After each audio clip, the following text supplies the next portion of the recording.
right, boomers.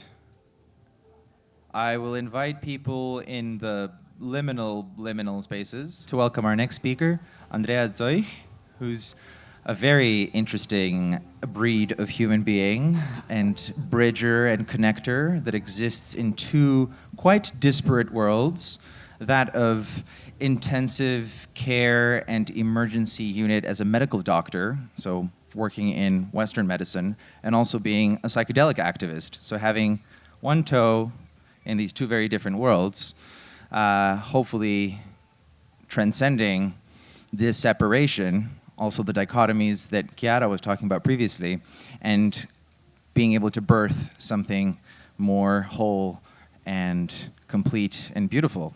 So I would encourage you to send a wave of love to Andrea, who's coming up on stage. Welcome her warmly.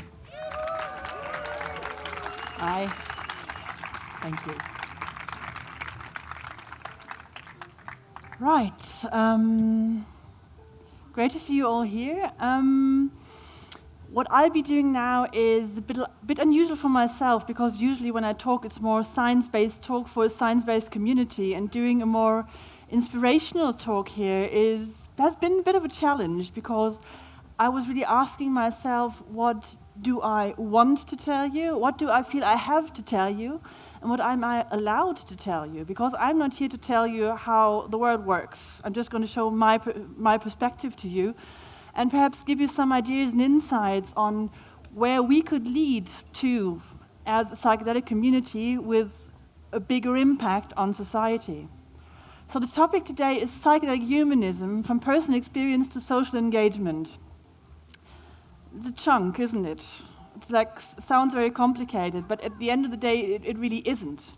And I'll be explaining why I think that is the case a bit later on.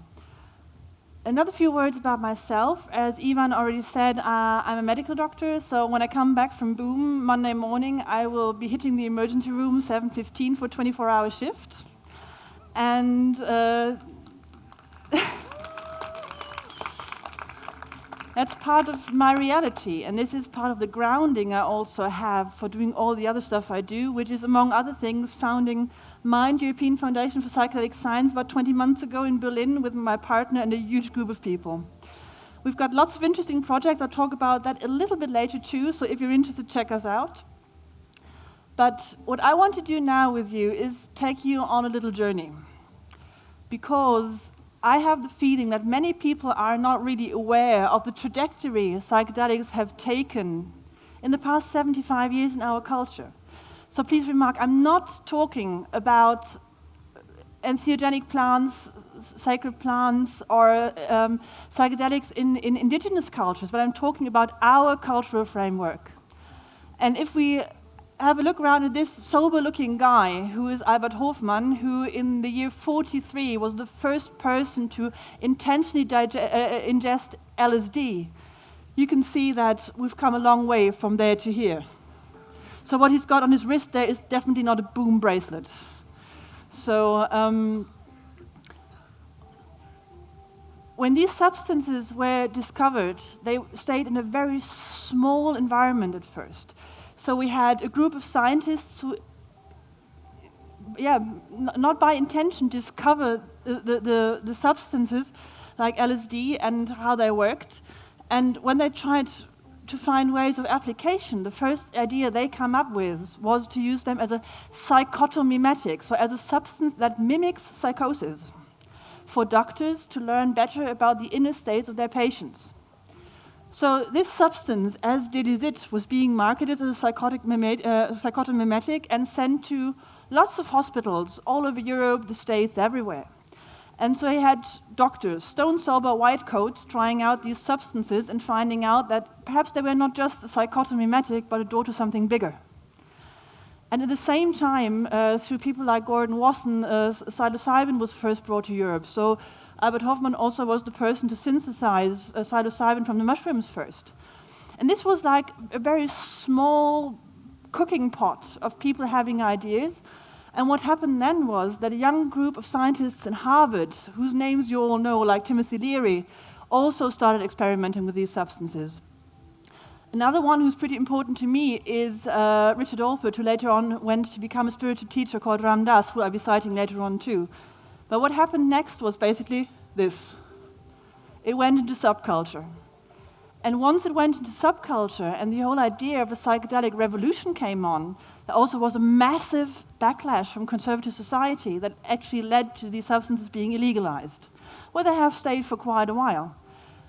And this has created a momentum of lots of different ways people treat these substances because they didn't vanish. It would have been illusional to believe that something as strong would vanish. So people found their own ways of dealing with it, some very good, very conscious, others totally focused on sheer experience, which I'm not saying that is wrong, but it's just a different way of doing it.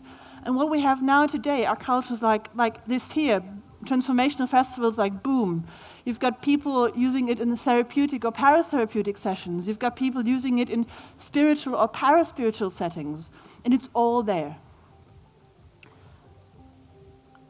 And I really believe that we, as we are here now, are a great example of what happens in a real, huge 50-year free-range experimentation, because there's lots of good things popping up. People try something out, they find out this doesn't work, leave it again, look for something better. Some people die. It's a fact. Let's not look away from that. People have died through these substances, and not so few. And what's happening now, slowly and slowly, is the following. No, sorry. I'm actually going to jump a little. No. Yes, I'm going to do this and then go back. Okay. The substances are back with the scientists and doctors to a certain extent. There are 31 research groups all over the world working with these substances now. And there's just a few on here. So Rick Doblin, who's running MAPS, a few people from MAPS are here, who try to make MDMA a prescription medication for post-traumatic stress disorder. Robin Carhart-Harris, who's done the fMRI trials at Imperial College. Peter Gasser, who's working with LSD for terminal sick patients in Switzerland. These guys up there are from Johns Hopkins doing psilocybin research. Ben Sesser doing MDMA research in the States. And this is Franz Vollenweider, also from Switzerland, who's been in the business longer than anybody else, but hiding it best. So if we jump back now, what happened in the underground? I have to say thanks to this slide to my partner sitting down there, who's gifted it to me. It's his typology. There are lots of different people using these substances for different reasons. In the sciences, as I said, in psychotherapies, in spiritualities and religions, don't confuse these two, because it's not the same. If you look at religions like the ayahuasca religions, they are real formalized religions and not cults built around experience and extraordinary experience. In politics and activism, it's a big topic. People who really feel that they want to change something through these experiences. You've got your classic psychonaut on their couch with some friends going for new internal worlds. You've got the weirdo activists, the chemtrail fans who, well, try to do their bit too and get perhaps a little more delusional with everything they do. You've got the drug economists, because economy always catches everything out that gets big. So you've got the black market dealers, the legal dealers, the new psychoactive substance developers and this kind. You've got party culture. You've got the hedonist lifestyle, you've got the festival culture. And by saying that, you already see that it's not that closed off. Many things feed into each other. And most people who are in one field are not just in one field. Most of us are hybrids. And I would actually like to ask you to get active and move your arms, because I'm going to call up the different kinds, and I want to see those of you who feel associated to a certain group to actually raise their hands. So who's interested or working in psychedelic science? Okay. Who's working in around the area of therapy or psychotherapy with substances? Who feels he's got a spiritual connection to the substances? Religions? In an actual religion? Okay. Politics and activism. Who associates with that? The psychonauts among us? Hi, guys. And now let's see. The weirdo activists, come out. So, I'm going to ask it, who's in the drug economy?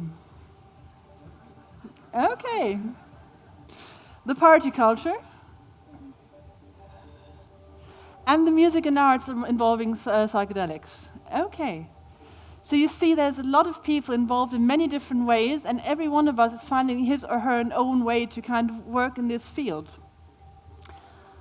So let's jump ahead.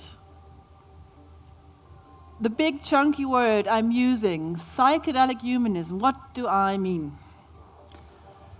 If you look at the classical idea of humanism, that was the big step of turning science away from being theology, being oriented towards God, and turning it towards humans, making the science something to understand and support humanity as a whole, including the human beings in this. So that's when, in the Age of Renaissance, for example, medicine really started evolving, and social sciences and so on and so on. So the big marker of that is an anthropocentric worldview, where the things we do are oriented towards making the world better and more livable for humans. Where this has led us, we see today. Because we've given a shit about everything else on this planet. We've done our bit, we've taken care of ourselves, we're doing more or less fine, better than before, definitely. But we've left out the care for the rest of the planet. So we don't care about the animals, the plants, and everything that is around us. So if we talk about a psychedelic humanism that includes these ideas of connectedness and interaction, we would have to broaden this perspective from being anthropocentric, human-centered, to being centered around any sentient being on this planet, including plants, fungi, animals, and so on and so on. And I think if we would manage to do that, that would be a huge step forward. So the second thing in there is the aspect of ego and self-transcendence. I honestly believe that transcending your own self is an inbred thing in our human nature. We want to be more than ourselves, and we all do things to be more than ourselves. It starts with kids who start learning to speak a language, for example, who start to walk. We're always about to broaden our realm of experience. This is true for consciousness too. I do believe that humans have an inbred need for expanding their consciousness by all means given. If you look at Buddhist meditation, at yoga practices, and so on, almost every culture has always had some means of expanding your inner space. And our method and our tool today, for many people who are here at least, which is still a small percentage of society, but it's relevant, are psychedelic substances. And this has to feedback, this has to loop into our concept of seeing the world and how we do what we're doing. The third point, and I will be pissing some people off, this psychedelic humanism has to be science positive. We are not getting away with hiding in esoteric spheres. We can't say, oh, the world is bad and everything they've come up with is shit and we're doing our own thing now. This is bullshit. We are part of this world. And that also means that we have to take up the challenge to be challenged by this world that might not understand us. So we have the responsibility to be friendly towards them and explaining ourselves to them if we want them to be friendly to us and perhaps understand a little bit of what we're doing. So, and the last sentence that is really important to me is that where classic humanism is based on hard cognitive work, where people have come to philosophical understanding through thinking, this new humanism, to me, should be based in having experienced more than ourselves.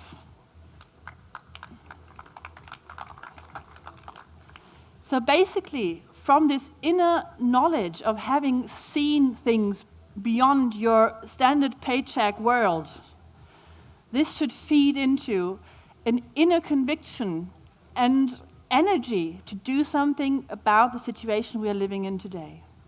So actually, it's like a call for action coming out of what you yourself experience. Right, this is one of the two quotes by Ramdas I'm going to use, and I'm going to read it out to you. We don't need to wait until we are enlightened before we act in the world, and we don't need to withdraw from the world to become enlightened. Conscious social action can be our own work on ourselves that becomes the vehicle for awakening. What I really would like to ask you to do is please, please replace enlightenment with something else, either with something like self-transcendent experience, or the one I actually prefer is enlightenment. When we use these substances, we go into these spaces, we don't come back enlightened, for fuck's sake. This is tricking ourselves and believing that we are more than we are, because for a real enlightenment experience, you need 20 years of experience meditating, then perhaps you end up there at some point. And even that is just a fleeting moment. To me, enlightenment means like you walk into a dark room, and the dark room is yourself. And for example, you use LSD or psilocybin, and this turns on the light for a certain amount of time. And you can see around you, and you see what is there. And then after a while, well, perhaps your coins ran out and the light's off again. So you're back in the darkness, but you have the capacity to remember what you have seen. So this, to me, is what I would call enlightenment, and this is something many, many, many people achieve working with these substances. And it's incredibly precious, because it's our shortcut to things that our everyday lifestyle usually doesn't allow for. Hardly anybody of us has got the chance to see these things when they're in their treadmill of everyday life, filling tax forms, taking care of the kids, going to work, doing the shopping, and so on and so on. So we need these moments of enlightenment to be aware of where we are and what we want to do. Okay. 3 reasons why we don't share our psychedelic experiences with the default world. As I said before, I don't believe in the concept of a default and psychedelic world, because even as we sit here now, I'm talking into a mic that is fueled by electricity coming from out there. The food you're eating, the water you're drinking, your transportation, we are not out of this world, we're still part of it. We're just lifting ourselves to a liminal level within this society, but we're still in it. The first reason, it's illegal. Really? Are experiences ever illegal? To me, some means, so substances, to the experience are illegal. But the experience of transcendence, of being bigger, broader, wider, more, is never illegal. It's difficult to talk about, yes, but we are fooling ourselves if we hide behind this. Nobody, at least in the country where I come from, what I know around it, goes to jail for having a psychedelic experience. They go to jail for drug trafficking. That's a different issue. We should be able to separate these things. They wouldn't understand anyway. Yeah, but then try harder. Of course, it's difficult to explain non-verbal, paraverbal things to people. But we do have a responsibility here. We should be trying harder. We should be trying to find words to make it clear to people, because it's totally obvious that people, not everybody, is going to have a meaningful psychedelic experience in their lifetime. And if we want to affect them by what we have learned, we have to find words to transmit that. And for example, I was talking to a very good friend on the first evening here, and he said to me, and I really loved the way he put it, for him, at the center of every meaningful psychedelic experience is the realization and the full feeling that you are 100% alive, and yet you're good with that. And this is something that you can tell people, because this is something they can relate to. Even if they don't understand the rest around it, they can't see the colors, they can't feel the feelings, but this one sentence is something most human beings can relate to. And this can be a starting point from where to explain, for example. It is ours. In-group, out-group phenomena are dangerous. As I said, we are still part of this world, and if we pretend we are not, we are building resistance against us big way. I'm not talking here in favor of a second psychedelic revolution. The first one already didn't work and caused a huge backlash. And if you look at what was being said back then, tune in, turn on, and drop out. Yeah, if you do that, you might be tuned in and turned on, but you're fucking out too. And if you're out of society, you're not going to change a thing. I, for example, sometimes really stand there thinking, why the fuck am I doing what I do when I have my work schedule laid out 3 months ahead and I know, okay, Saturday, 7th of October, 2 o'clock, I'll walk into the hospital and I'll be there 18 hours. But on the other hand, this is where I do my personal work of change. My very special thing in this, for example, is taking care of people who die. I'm extremely good, out of my psychedelic experience, on helping people that pass away in a good way. One of the stories I could perhaps tell at this point was how I had a lady dying of a chronic lung disease that she acquired through chemotherapy. And she didn't want to be intubated, she didn't want a tube down her throat at all. And it was one of the last things she was able to say, because after that speaking became impossible. So I called her family in, telling them, okay, she's passing today, you should come here. And then we spent 3 to 4 hours together in that room, 3 generations from her family and me as the doctor, with nobody disturbing the situation. And at the end, this woman rolled into her daughter's arms and died in the hug of her daughter. And this was perhaps the most important thing I did that month. Not saving somebody's life by elaborate medicine.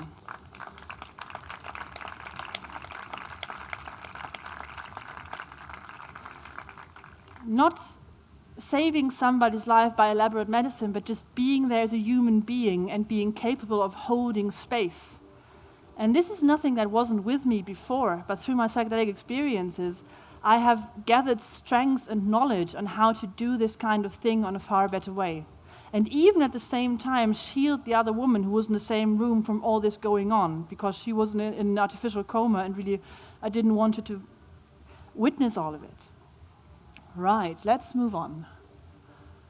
Psychedelic hypocrisy.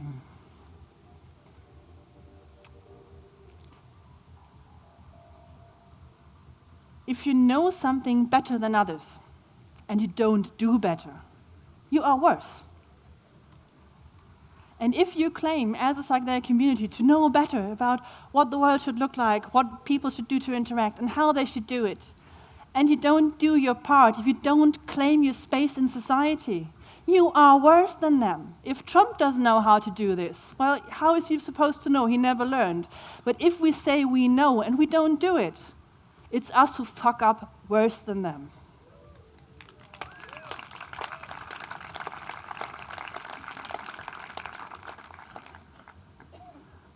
So, 3 reasons why nothing ever changes. It's always been done like this. It's never been done like that. And who are you to ask for change anyway? Well, who are we? If we look at the Global Drug Survey, which is a self-reporting system where people on the internet fill in their drug use within the past year, out of the 115,000 people who did fill out the form, 33.5 tried MDMA within last year. Mushrooms, 24.4%, and LSD, 22.2%. That's huge numbers. And that's just the self-reporting. You can't connect that to the general population because obviously those self-reporting are more inclined to these topics anyway. But there are statistics showing that in Europe, 1 to 2% of the whole population, so 0 to 115, has had an LSD experience once in their lifetime. If you break that down to Europe, 500 million people, that's 5 to 10 million people who have tried LSD once in their lifetime. So let's exclude those who had it in a party situation, found out it's a shitty idea for them and didn't have a good experience or a meaningful experience. That still leaves us with millions of people living around us who must have had some kind of important, changing, relevant psychedelic experience. Where are we in society? Why the fuck aren't we out there? Why don't you see us? Why are we allowing this planet to be run by those people who haven't had these experiences?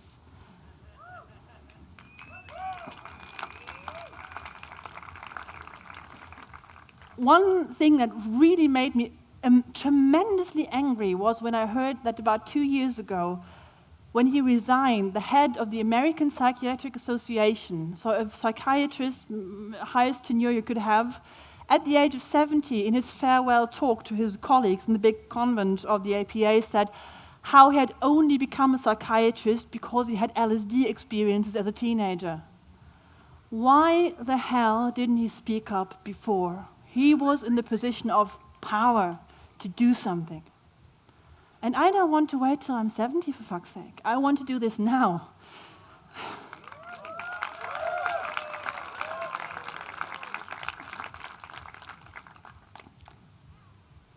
So, it's no point running out there just shouting it at everybody. We have to be careful and wise, and there will be difficulties, of course, but what I would like to show you is an issue to learn from. We had a conference called the Drug Science Conference we did with our foundation last year in Berlin, and Thomas Metzinger, the guy down there, he looks so serious on that picture, he's a neurophilosopher from Germany, very well known on consciousness and neurosciences. He did a talk where he showed the likeness of the two processes. In Germany in the 70s, abortion was a social reality. Women had abortions, full stop, but they were dangerous because they were illegal. So, a large German newspaper started a campaign, and 37 women, among them normal housewives, professionals, but also actors and people like Simone de Beauvoir, actually claimed that they had aborted. And they went public with that. They made it obvious, and this started a discourse that led to decriminalization for abortion before the age of 12 weeks of pregnancy age in Germany afterwards, which has saved a ton of lives. So, if there's something that is a social reality, what do you do to turn it into a social norm? Well, it's bit by bit. It can be public campaigns like that, but it could also be people like us, like me, like you, who, where they are, do the job. Whenever I teach a medical student, they're never walking away from me without some ideas on medical ethics, on how to treat people. I don't just teach medicine, because this can be taken from every book, but it's through examples we learn. Humans are storytelling animals, and we have to tell each other the relevant stories. And this is not, I don't know, Big Brother in the Jungle Camp. The relevant stories are others. And it's up to us to make sure that we, where we are in our lives, pass this on to other people. Right, so again, jump back. So again, who are we? We are all this. And I want to see some hands again. We've done hands on psychedelics. But I would like to kind of see where you are in your life when you're not here. So who of you works with kids? Nursery, teacher, whatever? Hi. Who's in some kind of, well, medical therapy setting? So physiotherapy, doctors, nurses, and so on and so on. Hi, guys. Musicians. Artists. People from the IT. People who provide infrastructure for all of us. Like building houses, doing networks, and so on and so on. And we can, law. Any lawyers here? Judges? And I really think this could continue for ages and ages, because what I want to point out to you is it's not us and them, but we are society. But we are a segment of society that has the chance to go beyond already, and perhaps small by small start changing things around us. And it's not by hitting people in the head and dragging them somewhere and feed them LSD, but it's about... Don't try that, please. So, but about really by our own example. And if people ask us at some point, if somebody asks me, for example, how do you know these things? Then I say, well, it's from my psychedelic experiences. I'm not jumping at people with a big sign saying what I do. But through my example, I encourage them to become curious and ask. And this is a good way to do this. Right. And another quote. Just because you're seeing divine light, experiencing waves of bliss, and conversing with gods and goddesses is no reason not to know your zip code. So make sure, however high you fly and wherever beyond you go, you firmly stay grounded, because only then what you find will make an impact on this world. So.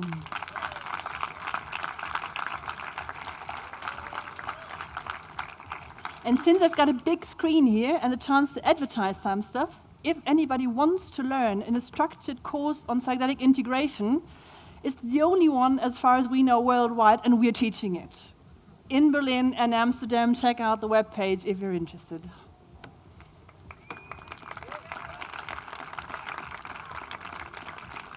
Right.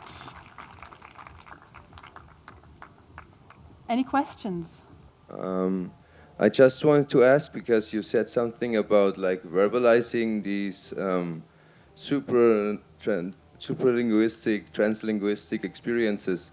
What would you say is the best approach for this? Like having more psychonauts and getting them to write books, or giving workshops, or yeah?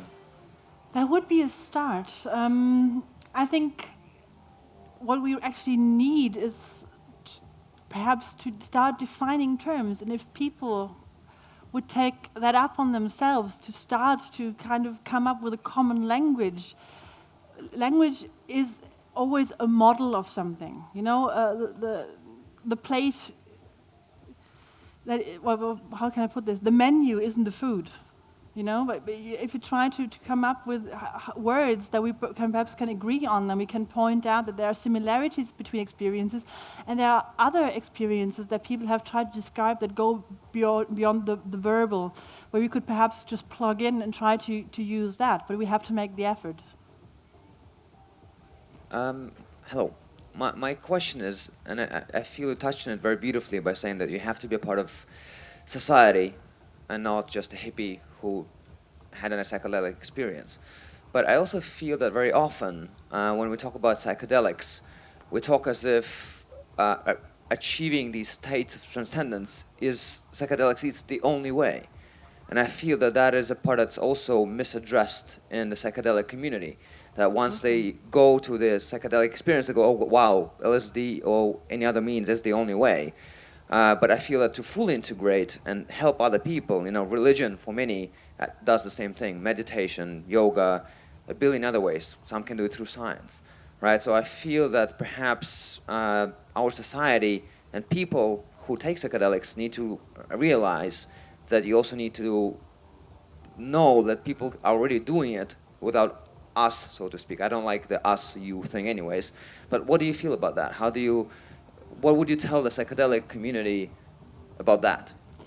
Well, there's two parts to that answer. The first one is that I truly believe that if you want to go beyond with psychedelic experience, you need a firm grounding practice. For myself, it came naturally. I had my first LSD experience on a Saturday, and on the Tuesday I hit the yoga mat. And from then on, for the next 4 or 5 years, I went 3 times a week continuously, and I hadn't done it before. But I just felt instinctively that I needed this strong grounding practice to be able to integrate what I had been allowed to see. And I would recommend looking for integration practices for yourself. And that can be lots of things, like journal writing, like finding people to talk to, and so on and so on.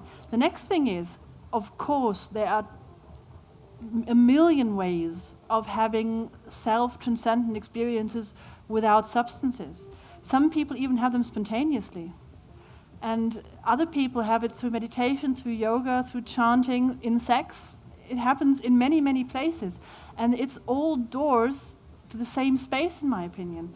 And there are techniques that were developed when the psychedelics became illegal, like holotropic breathwork, that do the same thing too. And I would also encourage people to look for an alternative way for themselves. It's always good to have more than one road to this, because otherwise you get totally transfixed, for example, on one substance or on one way in.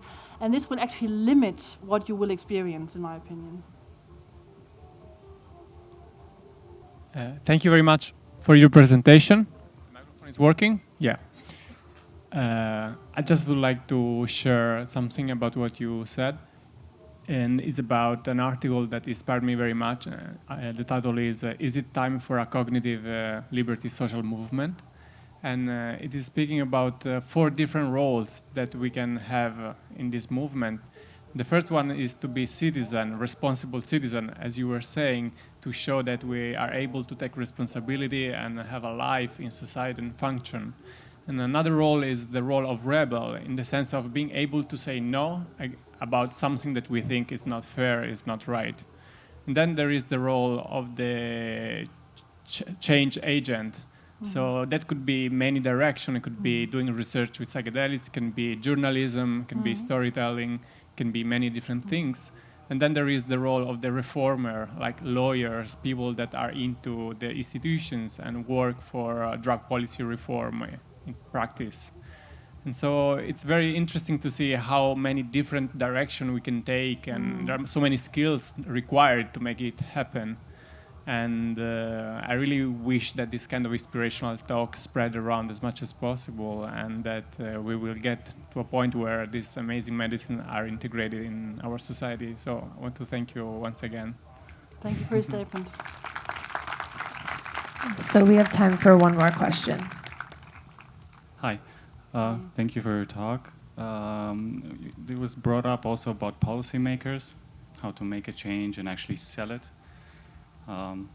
Do you see a way of changing the rhetoric in a sense? Because it seems like there's a stigma to the psychedelics, but at the same time we keep selling and producing experiences for people, and technology also allows us to. Do you see any way how we can couple these things so that we can get the people who make the decisions see it from a different perspective and be more accepting in a sense? Just because I think in the end you still have to convince them. I'm wondering if you see a new way, especially in the last few years, how you can present it that it makes more sense. What I've been asking myself recently is the stigma really on the psychedelics, or is it in our society on ecstatic, self-exotic experience as uncontrollable experience in itself?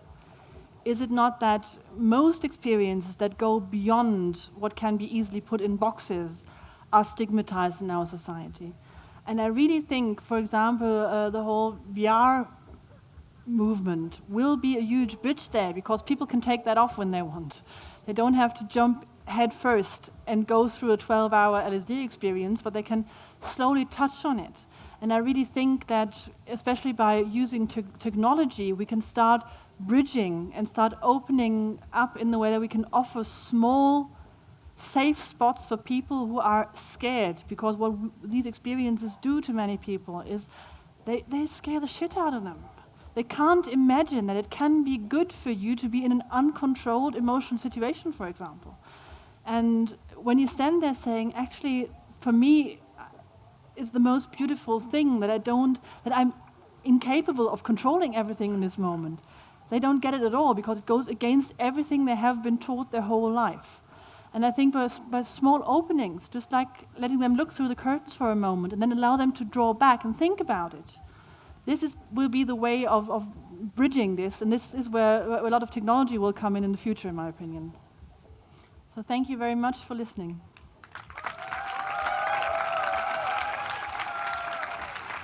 Thank you.